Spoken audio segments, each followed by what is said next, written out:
Hi friends, आपका bright future academy में स्वागत है। आज हम बात करेंगे प्रकाश चैप्टर के बारे में, जो कि बोर्ड एग्जाम को लेते हुए काफ़ी इम्पोर्टेंट माना जाता है। तो आज हम इसके बारे में पूरा डिटेल से जानेंगे, ठीक है ना।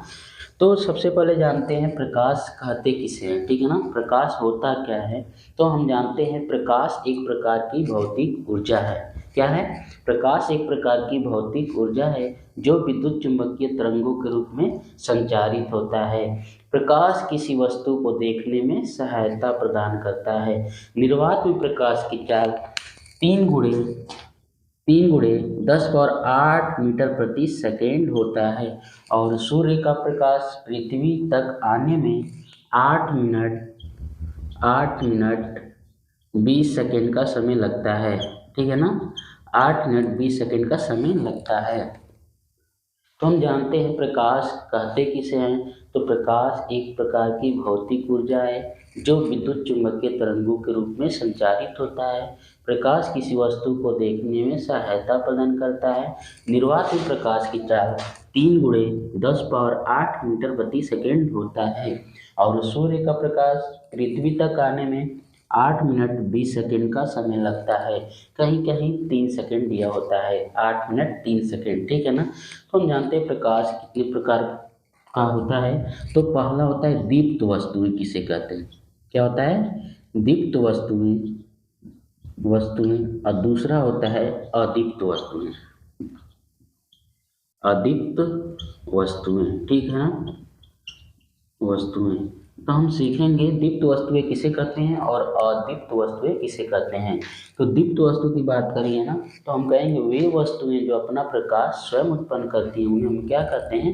दीप्त वस्तुएं कहते हैं। जैसे में चंद्रमा, जैसे में क्या हो जाएगा? सूर्य, क्या होगा? सूर्य, टॉर्च, बल्ब, ठीक है ना। जैसे में क्या हो जाएगा? सूर्य, टॉर्च, बल्ब, ये सब किसके अंतर्गत आते हैं? तो दीप्त वस्तुओं के अंतर्गत आते हैं।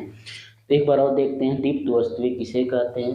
तो वे वस्तुएं जो अपना प्रकाश स्वयं उत्पन्न करती हैं उन्हें हम क्या कहते हैं? दीप्त वस्तुएं कहते हैं। जैसे में सूर्य हो गया, टॉर्च हो गया, बल्ब हो गया, मोमबत्ती हो गया, ये सब किसके अंतर्गत आते हैं? तो दीप्त वस्तुओं के अंतर्गत आते हैं। जब अदीप्त वस्तुओं की हम बात करते हैं ना, तो वे वस्तुएं जो अपना प्रकाश स्वयं उत्पन्न नहीं करती हैं उन्हें हम क्या कहते हैं? अदीप्त वस्तुएं कहते हैं। ये किसके सहारा से दिखाई देते हैं?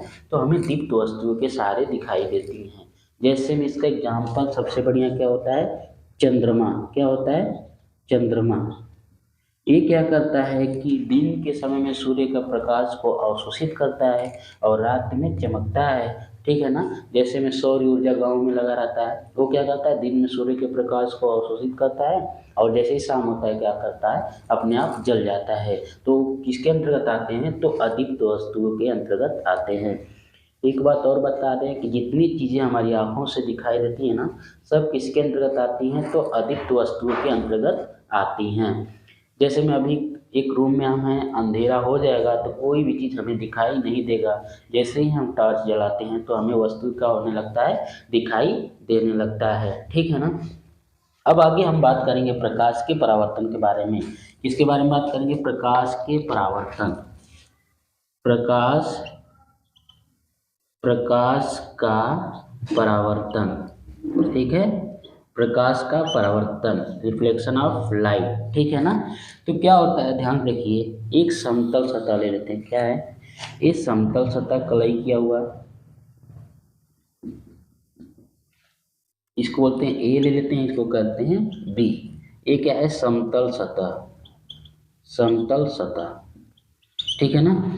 तो प्रकाश का परावर्तन होता क्या है? तो यहाँ पे ले लिया सूर्य, ये क्या है? सूर्य है, ठीक है, सूर्य। हम बोलेंगे प्रकाश का परावर्तन किसे कहते हैं? तो जब कोई प्रकाश की किरण किसी समतल सतह पर टकराती है तो टकराने के पश्चात पुनः उसी माध्यम में वापस लौट जाती है, इस प्रकार की घटना को क्या कहते हैं? तो प्रकाश का परावर्तन कहते हैं। एक बार और देखें, प्रकाश का परावर्तन किसे कहते हैं? तो जब कोई प्रकाश की किरण किसी समतल सतह पर टकराती है तो टकराने के पश्चात पुनः उसी माध्यम में वापस लौट जाती है। इस प्रकार की घटना को प्रकाश का परावर्तन कहते हैं। जैसे में हम एक अभिलंब खींच देते हैं, ठीक है ना, ये क्या करते हैं, अभिलंब खींच देते हैं। ये क्या है, अभिलंब है। अभिलंब जो किरण आती है उसको बोलते हैं आपतित किरण। आपतित किरण जो जाती है उसको बोलते हैं परावर्तित किरण, ठीक है, परावर्तित किरण। और आती है तो कोण बनाती है, इसको बोलते हैं आपतन कोण। क्या बोलते हैं, आपतन कोण, जिसको किससे दिखाते हैं, कोण आई से, और जाती है तो उसको बोलते हैं परावर्तन कोण, जिसको हम किससे दिखाते हैं, तो कोण आर से दिखाते हैं, ठीक है ना। इसको तीर के माध्यम से दिखाएंगे। एक बार और सीखेंगे, प्रकाश का परावर्तन किसे कहते हैं। तो जब कोई प्रकाश की किरण किसी समतल सतह पर टकराती है तो टकराने के पश्चात पुनः उसी माध्यम में वापस लौट जाती है। इस प्रकार की घटना को क्या कहते हैं, प्रकाश का परावर्तन कहते हैं। इसके लिए कितना नियम होता है, तो 2 नियम होता है, ठीक है ना, 2 नियम। पहला नियम क्या कहता है कि आपतित किरण, परावर्तित किरण और अभिलंब तीनों एक ही तल में स्थित होते हैं, ठीक है ना।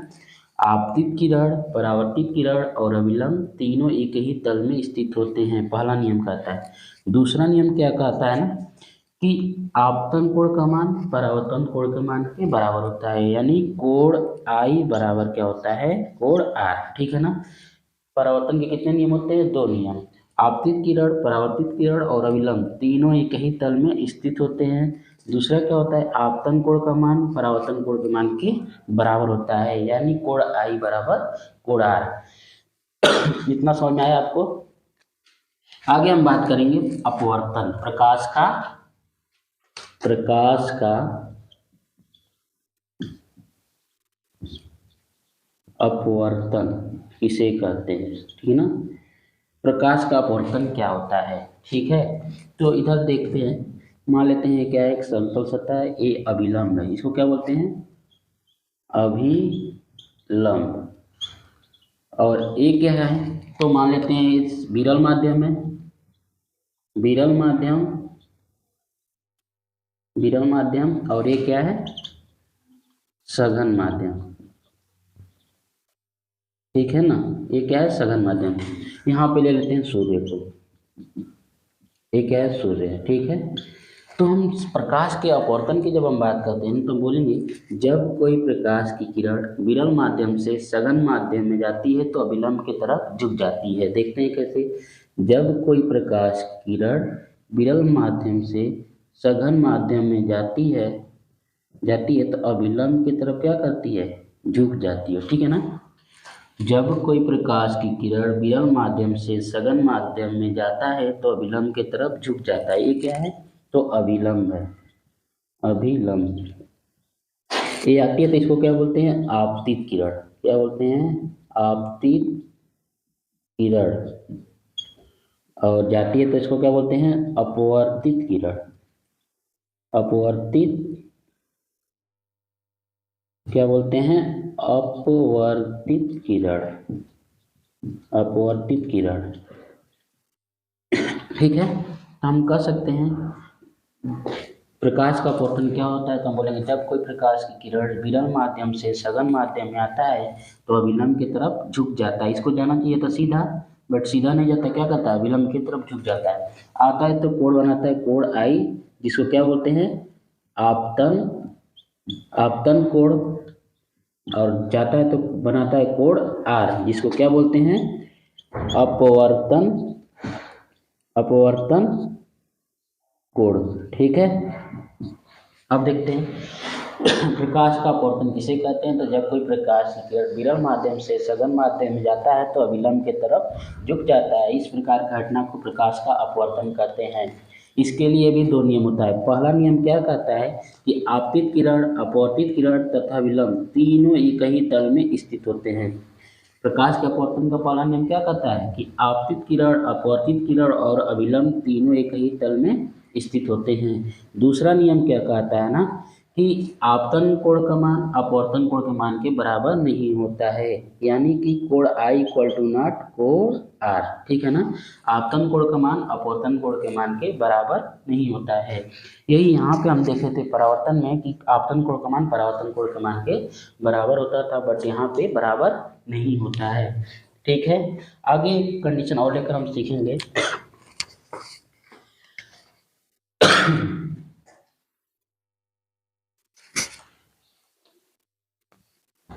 दूसरा अपवर्तन के लिए हमको फॉलो करने का ट्रिक क्या होता है ना, देखिए इधर क्या होता है। यहाँ पे फिर लेते हैं क्या, एक क्या है अभिलंब है, एक क्या है समतल सतह। यहाँ पे ले लेते हैं सूर्य, एक क्या हो गया सूर्य, ठीक। एक इसको क्या बोलते हैं हम अभिलंब, अभिलंब, ठीक है अभिलंब। तो इसको लेते हैं इस बार सघन माध्यम, क्या लेते हैं सघन माध्यम। और ये क्या हो गया विरल माध्यम, क्या हो गया विरल माध्यम, विरल माध्यम, ठीक है ना। तो इसमें जब हम बात करते हैं ना, तो जब कोई प्रकाश किरण सघन माध्यम से विरल माध्यम में आता है तो अभिलंब से दूर हटता है, क्या होता है ये अभिलंब है ना, अभिलंब, अभिलंब से क्या करेगा दूर हटेगा। देखते हैं कैसे।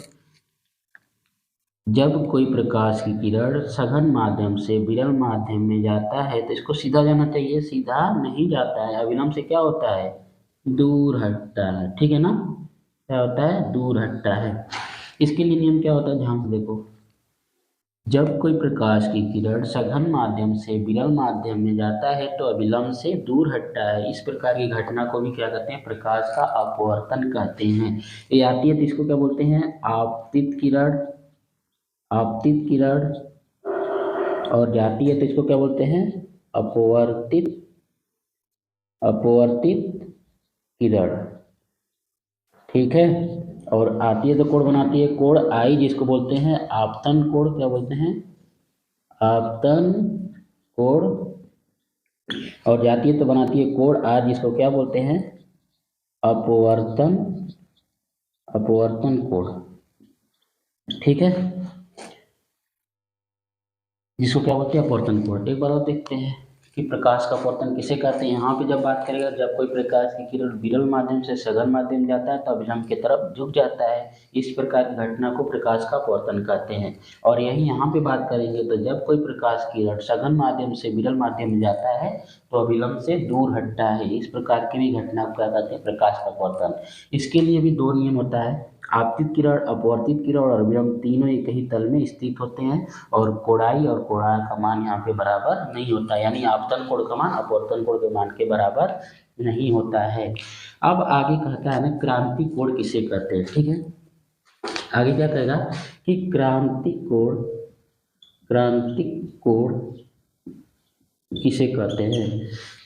यहाँ पे देखते हैं क्रांति कोण किसे कहते हैं, तो कहेंगे यहीं पे देखते हैं जब कोई प्रकाश की किरण सघन माध्यम से विरल माध्यम में जाता है तो अभिलंब से दूर हटता जाता है, ठीक है ना, अभिलंब से दूर हटता जाता है। एक समय ऐसा आता है कि वो 90 डिग्री का कोण बना लेता है। इस प्रकार की घटना को क्या कहते हैं क्रांति कोण कहते हैं, जिसको किससे दिखाते हैं तो साइन सी से दिखाते हैं। किससे दिखाते हैं साइन सी से।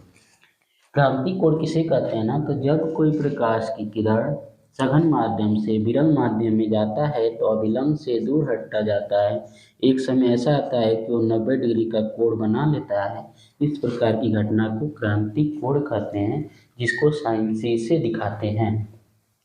यहीं पे बात करेगा पूर्ण आंतरिक परावर्तन किसे कहते हैं, क्या कहेगा पूर्ण आंतरिक, आंतरिक परावर्तन किसे कहते हैं।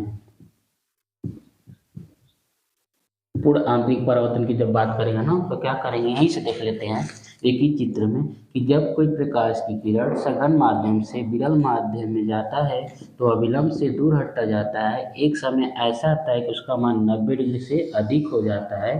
तो इस प्रकार की घटना को क्या कहते हैं पूर्ण आंतरिक परावर्तन कहते हैं। क्या कहते हैं पूर्ण आंतरिक परावर्तन कहते हैं। जब क्वेश्चन पूछेगा पूर्ण आंतरिक परावर्तन किसे कहते हैं तो हम बोलेंगे जब कोई प्रकाश की किरण सघन माध्यम से विरल माध्यम में आता है तो अभिलंब से दूर हटता जाता है। एक समय ऐसा आता है तो उसका मान क्रांति कोण से अधिक हो जाता है। तो इस प्रकार की घटना को क्या कहते हैं? पूर्ण आंतरिक परावर्तन कहते हैं। ठीक है ना। पूर्ण आंतरिक परावर्तन जैसे एग्जाम्पल इसका होता है रेगिस्तान में मरीचिका का बनना, हीरे का अत्यधिक चमकना, रोड पे पानी दिखाई देना, ये सब किसके अंतर्गत आता है ना? तो पूर्ण आंतरिक परावर्तन के अंतर्गत आता है। बोर्ड एग्जाम पूछता है पूर्ण आंतरिक परावर्तन किसे कहते हैं। ठीक है ना। तो ठीक है फ्रेंड, आप लोग इसको रिवाइज करिए। यदि हमारा वीडियो आपको पसंद आ रही है तो लाइक, सब्सक्राइब और चैनल को शेयर जरूर करिए। ठीक है ना। और इसको 2 मिनट हम हटते हैं, क्या करिए, स्क्रीनशॉट लीजिए। ठीक है।